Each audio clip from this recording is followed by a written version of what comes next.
Massachusetts is not a sanctuary state.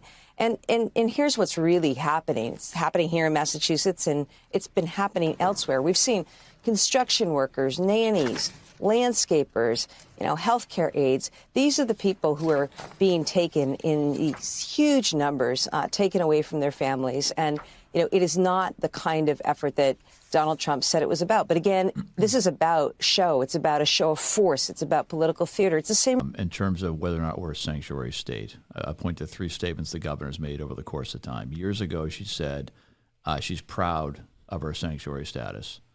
A couple years ago, said she's not sure what sanctuary means, and recently said we're not a sanctuary state. Now, if anybody can make sense of those 3 statements, please explain it to me. But leaders have got to speak clearly, and that's an example of a leader not speaking clearly. In terms of whether or not we are a sanctuary state, we are at least a de facto sanctuary state. Part of it is driver's licenses for illegal immigrants. Okay, part of it is the right to shelter law, which has been on the books since 1983. It is incredibly well intentioned, which is meant for Massachusetts families, but it needs to be reformed. And the third part is the Lund decision.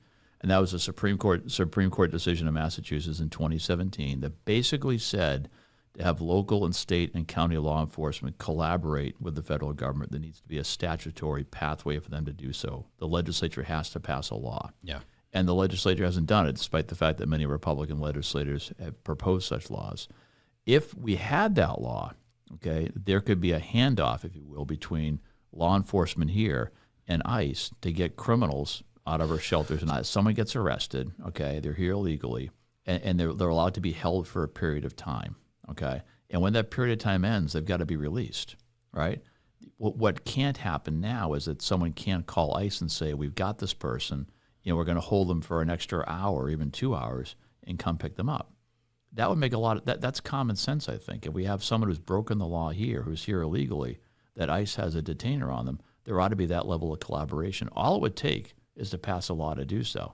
And I'm going to point. So, all right, I didn't mean to cut you off. I'm going to point people to an article in the Globe by Karine Hajar recently, and she quoted the ICE director, who basically said, "That's the kind of collaboration we're looking for. Yeah. We're trying to get bad people, criminals, and if we could, I think he used the term, if we could pick them up in a confined setting, i.e., law enforcement, we would not be out in the community."